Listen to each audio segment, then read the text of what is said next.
როდესაც საბჭოთა კავშირი დაიწყო, ინფლაცია, კუპონები დაიბეჭდა, არავის აღარ უნდოდა შენი შრომა, ეს ხელიშრომა, საერთოდ ნოლი, აი განოლდა. მაშინ წავედი სამხედრო სამსახურში.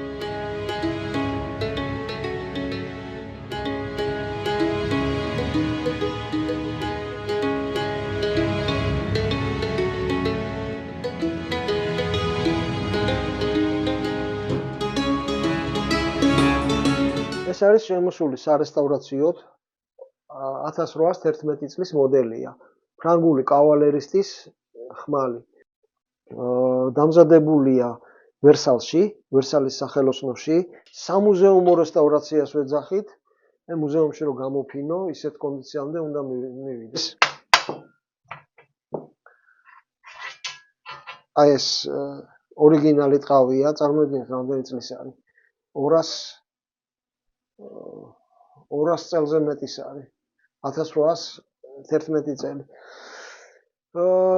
ეხლა დარჩენილია ეს პირი უნდა კიდევ სხვა ზუმფარის ქაღალდით ფრაქციებით გაიწმინდოს და ოდნოპოლირება უნდა გაუკეთეს და ქარქაში ჯერ ხელი არ მიხლია თავიდან ბოლომდე გასაწმენდი არის. რასაც ხედავთ, ეს არის ჩემი დიპლომები. აი ეს არის 2025-2024 საუკეთესო ნამუშევარი, საუკეთესო ხელოვნების ნიმუში, ეს ბელგიაში გამარჯვებული. ეს არის ნიდერლანდების ოქრომჭედელთა გილდიის ოსტატის სერტიფიკატი. ოსტატი არის 4 გრადაცია არის და ყველაზე მაღალი ოსტატია. აქ ვასწავლიდი მე სამხატვრო აკადემიაში 1 წელი ანტვერპენში, ნატიფი ხელოვნების აკადემიაში და 1 წელი ამსტერდამის უნივერსიტეტში გაკვეთილები მქონდა. მე მუშაობ როგორც რესტავრატორი და ეს რაც ვაკეთებ, კომერციის მიზნით არ ვაკეთებ. ჩემი სულიერი ის არის და მაგრამ ხანდახან ხო ფასროვადებ და შემოგთავაზებენ უნდა ჩემი ნამუშევარი, რა თქმა უნდა მიხარია, მაგრამ მე სტრესი მაქვს და ვაკეთებ ეხლაც ეგეთი ორმაგი ხანჯალია. ესე იყოფა 2. აი კიდია. გაიყიდა და ახლა მეორეს ვაკეთებ. კლასიკური თბილისური სხვაგან არსად არ მინახია სატევარი, რომელიც ერთი ღილაკის დაჭერით ხდება 2. საქართველოს ფარიკაობის სხვადასხვა სკოლები იყო თბილისური ფარიკაობა, რომელიც იყო ეს სატევარს ქართველი და კავკასიელი ჩოხაზე ატარებდა, 2 სხვა რა დაიკიდებდა. ერთი იყო და აი ესე გაქონდათ ზურგს უკან და მოწინააღმდეგე არ იცოდა რომელი ხელიდან წამოვიდოდა და ახლა მე არ მივარჯიშია ესე მოხდენილად და ლამაზად რო გამოვიღო, მაგრამ იდეა ეგ არის. მე დავიბადე თბილისში, ცხოვრობდით ვაჟა-ფშაველაზე 20 ნომერში, ეს იყო პირდაპირ რესპუბლიკურ საავადმყოფოში. მშობლები ცეკას გამოცემულობა ერქვა იქ მუშაობდნენ, მამა იყო იზუსტის წარმომადგენელი რესპუბლიკაში და დედა წამყვანი პოლიტიკა. ვსწავლობდი პირველ ექსპერიმენტულში, საირმეზე. შემდეგ მერვე კლასიდან კომაროვში ჩაუბარე გამოსდები, გადავედი. შემდეგ პოლიტექნიკური ინსტიტუტი, ჯარი. და ამ როდესაც ექსპერიმენტებში ვსწავლობდი, ხატვა მიყვარდა ძალიან. ხატავდი გუაშებით, აკვარელით. და რაღაც ჩემში ხედავდნენ რაღაც ნიჩს. მაგრამ შემდეგ რატომღაც არ დაინტერესებულა. კომაროვში მასწავლიდა, ისტორიას ასწავლიდა ჯუანშერ ჯურხაძე. ეს ჯუანშერი ესეთი ქალაქელი, ქალაქის ის იყო, სიამაყე ესე რო ვთქვათ. და ამასთან მოხდი სახლში ჩემ მასწავლებელთან ისტორიას გვასწავლია. თან გვასწავლიდა მხოლოდ სკკპ-ის ისტორიას არ ასწავლიდა, მარტო მე-9-ს ასწავლიდა. აი პრინციპულად პარტიის იმას არ ასწავლიდა მე 10 კლასში. ეს იყო არ უყვარდა რა ეს რეჟიმი საბჭოთა კავშირის. და მასთან ვნახე ეს ხევსურული აბჯარი, ხმლები, ჭაჭვისფერანგები. და ისტორია ბავშვობიდან მიყოდა, ჩვენ ექსპერიმენტულში ყავდა ნორა ტარიელაშვილი, ეს გეოგრაფიის მასწავლებელი და ჩვენი კლასი იყო რაღაც განსაკუთრებული კლასი ეს. დამრიგებელი იყო ჩვენი და დავყავდით სულ ხან ვარძიაში, ხან ციხესიმაგრეებში და ეს იყო ჩემში, რა სულ მიყვარდა ეს საიდუმლო გვირაბები და რაინდები და რაღაც ეგეთი და ეს იყო ჩემი ცხოვრების ფაქტიურად და დავიწყე უკვე მე-9 კლასიდან გავაკეთე ეს ჯაჭვის ფერანგი მოხსოვე მუზარადი გავაკეთე ეს ჩემი მასწავლებლის დაინტერესდა და შემდეგ რაღაც განაცხადები იყო შემდეგ ჯარში ვიყავ უკრაინაში ნუ ჩამოვედი სრული მოვიყვანე დავქორწინდი ჩემს გუფელზე პოლიტექნიკურში და ის მე-9 კლასში გაკეთებული ნივთები ფული მჭირდებოდა ახლა ისო მამის ოჯახში ვიყავ მშობლებს და მშრალხიძე გავიტანე და ეგრევე გამეყიდა აი ეს მე-9 კლასში და მე რაღაც მაინც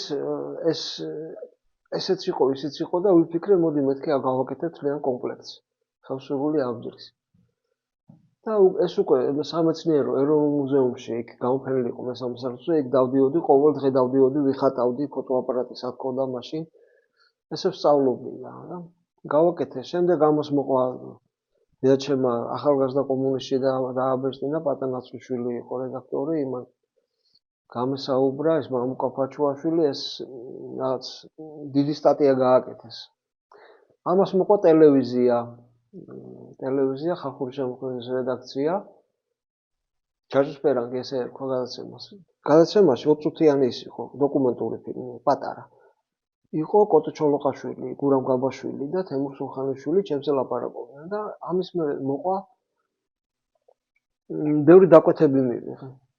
აი ეს მთავრობის ხალხი მეძებდა ვინ არის. ჯაჭვის ფერანგას მკვეთავდნენ ხოლმე ზურაბ წერეთელის დაკვეთები ავიღე. ხელსურული აბჯრის თლიანი კომპლექტი და ეს რო ჩავაბარე მითხრა ეხლა ეს ორჯერ გამიგიდეო. და მაშინ ვიყავი 22 წლის. და ამ აბჯარში გადამიხადა 25000 მანეთი რომლითაც 17000-ად ახალი ნოსე მივიყიდე და ეს ამხელა ფული გადააიღე ამ სახში რომ მოვიტანე მამაშემამცხა მთელი ცხოვრება ეს თანამდებობის კაცი იყო ზღოლი ყავდა ესეთი მთელი ცხოვრების ხელფასები რომ შევაჯამოა მაგრამ მაშინ ინფლაციაც იყო ახლა თრათ ეგრეც არ იყო მაგრამ უბრალოდ რაღაცნაირად აი ესე წარმატებით დაიწყო გეპეირო დავამთავრე იქ ლეიტენანტის შინი მოწეს ის სამხედრო კათედრა გავიარეთ რეზერვულ ლეიტენანტს სამხედრო ბილეთი მქონდა მე იქ ჯარში ვიყავი თავიდან артиლერიის პოლკში შემდეგ გენშტაბში ვიყავ მინისტრის ოფისში მორიგეობდი პირდაპირ აი ღამე როცა სტაბელი ქონდა ჩვენი მაგრამ მე ეს ომი წავაგეთ ესე რომ ვთქვა სულად დამთავრდა თან ვერც ვერ ყვეოდი არც მაინტერესებდა ეს და საერთოდ იდეალები აღარ მქონდა ხო და დავუსვი წერტილი და წამოვედი ნიდერლანდებში დიდი დაკვეთა მომცეს ჰოლანდიელებმა როგორ იყო იცი თავიდანვე ხელი შემიწყვეს რა დიდი სახელოსნო მივიღე ჰოლანდიელებმა მიმიწვიეს იქ ტექსელზე მუზეუმში საზღვაო მუზეუმია რომელსაც ქონდა გამოფენა ქართველების აჯანყება სხვანაირად მიმიღეს იქ იმ წუთში გაზეთში დამბეჭდეს და გამოფენა გამიკეთეს ამ ქართველების აჯანყების გამოფენაზე ჩასვეს ჩემი ხევსურული აბჯარი და როგორც აღმოჩნდა მე ეს ჩვენებმა აჯანყდნენ უკვე 21 აპრილს დაიწყეს ომი ფაქტიურად დამთავრებული იყო ტექსელზე ერთი ოფიცარი იყო გასროლილი და ეს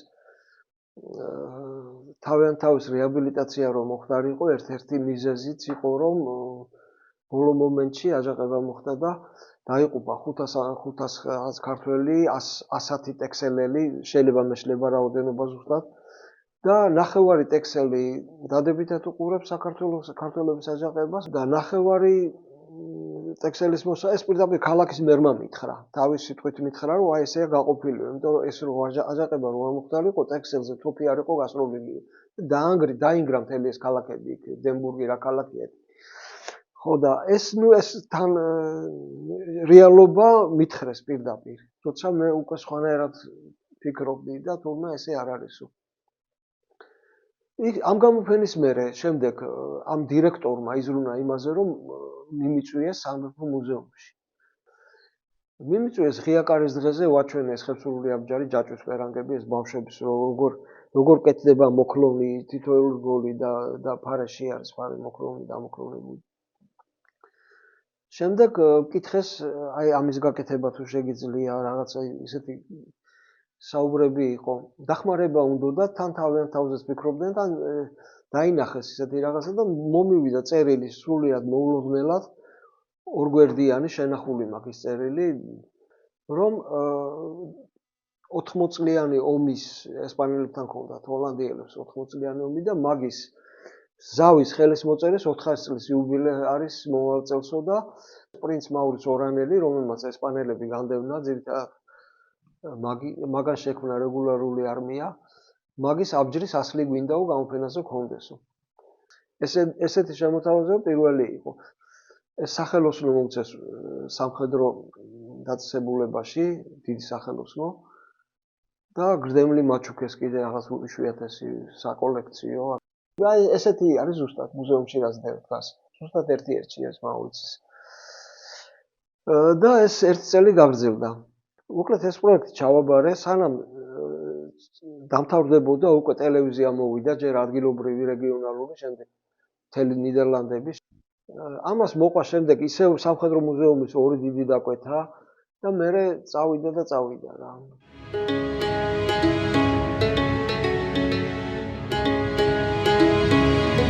მე მუზეუმში მუშაობდი, ღიაცშკოს მუზეუმში 2 წელი. ეს საბჭოთა კავშირის დაშლამდე, როგორც რესტავრატორი. ჩემთვის გააკეთეს რესტავრატორის შტატი, არ არსებობდა ეგ შტატი. არავინ არ აკეთებდა მაგას, საერთოდ დაძინებული კი არა, ღრმაძილში იყო ეგ. ეხლა რო არის ამდენი მეხანჯლები და ისინი, მარტო მე ვიყავი და კიდე ერთი. ხო და ეს მოეწონა ქართულ საზოგადოებას, ამ კულტურის ხალხს, კულტურის სფეროს ხალხს მოეწონა და რაღაცნაირად ფიქრობდი რომ ყველანაირად ხელი შეეწყო ჩემთვის იქ სახელოსნო მომცეს, მერე ომი დაიწყო და ვის უნდოდა ეს ყველაფერი, მაგრამ აი ის ბოლო პერიოდი ავსტრიაში გამიკეთეს გამოფენა ჰასელ ტიროლში. ეს კულტურის სამინისტროს მომანიჭეს ხალხური ოსტატის წოდება და მუზეუმში ეხლაც ვიყავი. ეს პროექტი იყო ნიდერლანდების საგარეო საქმეთა სამინისტრომ დააფინანსა, რომ დროებით დაებრუნებინა კადრები, კვალიფიცირებული კადრები თავის სამშობლოში, რომ იქ თავის სამშობლოში თავის გამოცდილება და მომიწვიეს ამ პროგრამაში. თუმცა ორი იმდენი მე დავასპონსორე ჩემი თავი, ის თანხა კი იყო რაღაც, მაგრამ ის აქ საქმეს რომ მიატოვებდა, იქ მიდიხარ. და 11 ნივთის რესტავრაცია, რეკონსტრუქცია გავაკეთეთ ეროვნული მუზეუმის ფონდიდან. 9 ნივთი იყო და 3 ნივთი ხელოვნების მუზეუმიდან. მათ შორის იყო ერეკლე მეორის ხმალი, იყო ბაგრატიონების გორდახმალი, თამარ მეფის ზარდახშა და აი ესეთი რაღაც ძალიან ძვირფასი ნივთები. თან ამ ერთი თვის მანძილზე ჩემ რაც მე ვაკეთებდი ესწრებოდა 10-მდე მეიარაღე. ეს რესტავრატორი, თვითონ მუზეუმის რესტავრატორები, რომ ეს ტექნიკები, რა ტექნიკებით მუშაობდი, ეს მასალები, რა მასალებს ვიყენებ, ესენ ჩატანილი მქონდა ყველა. და ეროვნულ მუზეუმთან ეხლა თანამშრომლობ, კონტაქტი მაქვს და წელს ვიყავი 3ჯერ, 2 გამოფენა მქონდა წელს და შარშან კიდე ერთი. ოღონდ ეს გამოფენა გაყიდვების აი რეჟიმში კი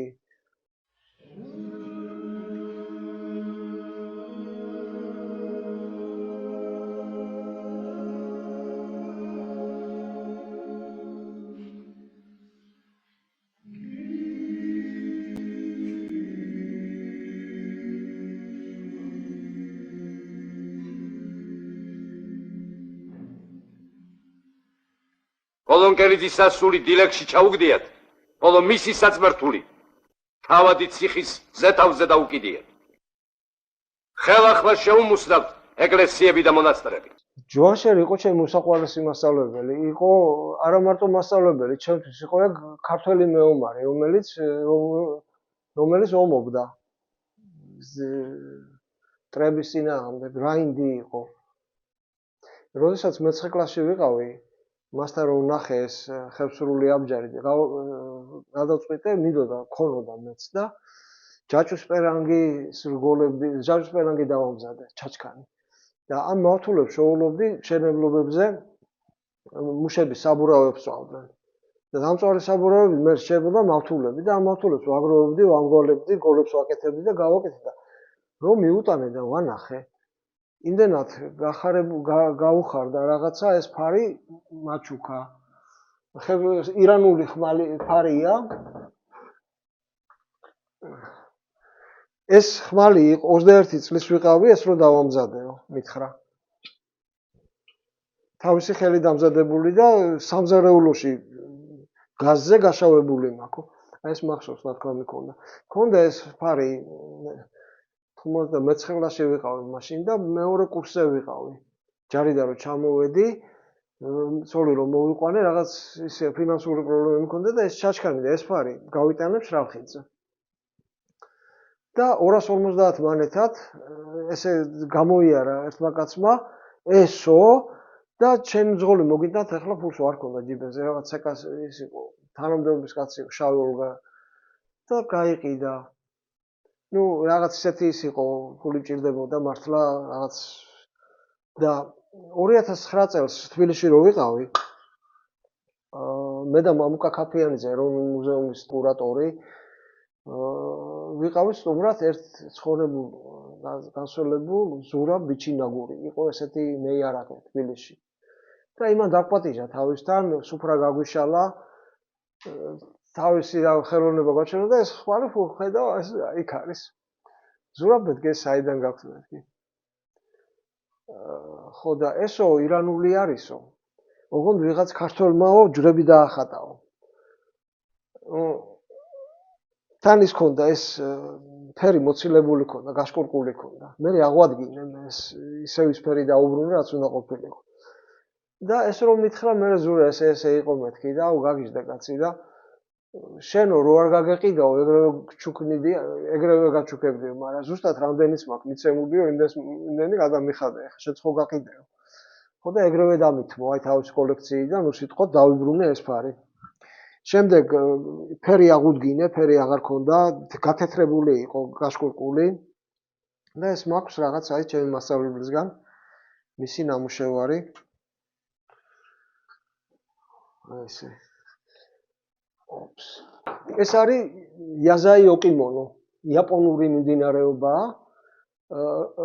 ესე იგი არ ვიცი ზუსტად პერიოდი მე-17 საუკუნეში იყო ერთი იმპერატორი იაპონიაში რომელმაც აკრძალა სამურაების ინსტიტუტი და ეს იარაღების ოსტატები აბჯრების ოსტატები ხმლების ოსტატები დარჩნენ უმუშევრად აიკრძალა მასიურად ეს მანიფესტი გამოსცა და აი ეს ოსტატები რომლებიც აკეთებდნენ ამ ხმლებს და იარაღებს გადავიდნენ აი ესეთი ტიპის ნამუშევრების დამზადებაზე რომ თავი ერჩინათ და იაპონიაში ეს რო ოჯახში აქვს იაპონელს არის ძალიან რაღაც მაგარი რაღაცა აქვს რა რაღაც სიმდიდრის რაღაც ბედნიერების ის არის სიმბოლოა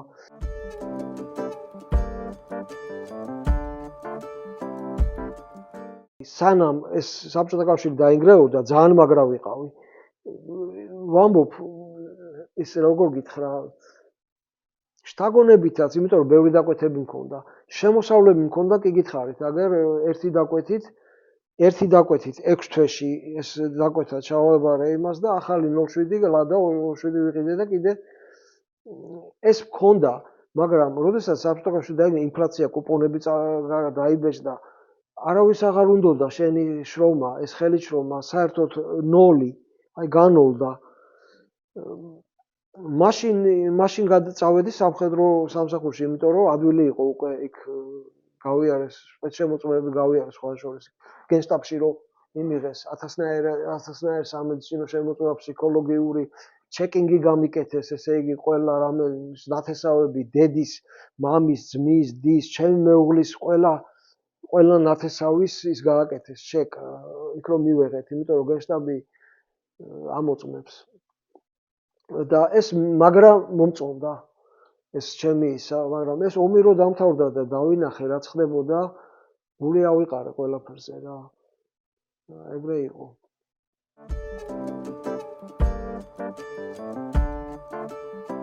მიუხედავად იმისა ვამაყობდი ჩემი სამსახურით ეხლაც მეამაყება ეს სამხედრო ფორმა და აი მეორე ცხოვრება რომელმცე ეხლა უკვე უფრო სერიოზულად ისევ სამხედრო სამსახურში შევიდოდი.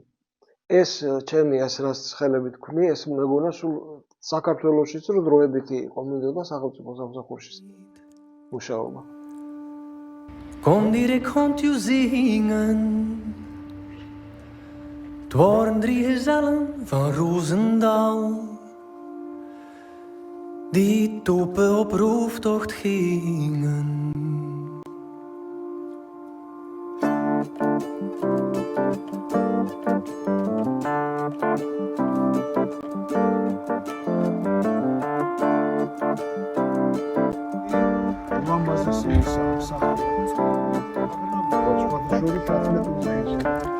Verdoken stonden ze opgesteld.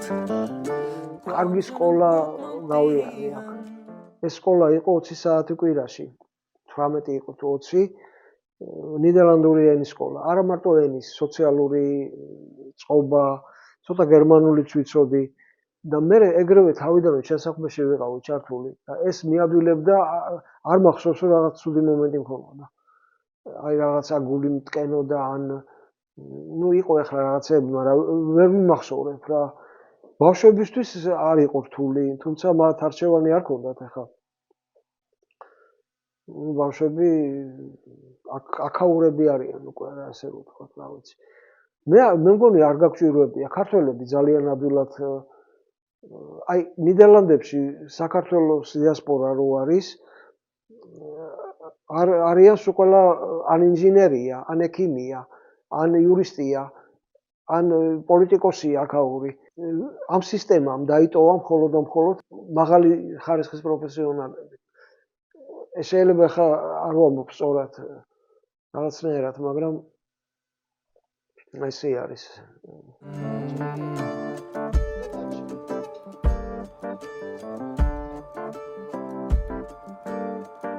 მე ვფიქრობ ძალიან კარგი ქვეყანა, ჯერ ერთი ბედნიერების ხარისხი აქ არის მესამეა თუ მეოთხე მსოფლიოში. ის კომფორტული ქვეყანაა, დავარცხნილ და ისეთი აბსოლუტური კომფორტია, ესე იგი თვითონ საქმეშიც მე რომ მუშაობ, აი მოლაპარაკებას 100%-იანი რას მოილაპარაკებ ის ეკეთება რამე ის არ არის თქვა მოილაპარაკე და არ მოხდეს. იშვიათად ეგეც ხდება, მაგრამ თუ მოილაპარაკებ სიტყვა. ახლა ჰოლანდიაში ეს გამონათქვამია წერილობითი კონტრაქტი და სიტყვიერი კონტრაქტი იგივე ხელშეკრულება. არის ერთ და იგივე. საქართველოში რო ჩავდივარ, წელს 4-ჯერ ვიყავი, 3-ჯერ. იქა ძალიან კარგად ვარ. უბრალოდ მაინც საქმე რო აქ მაქვს, მაინც აქეთ ვრუნდები.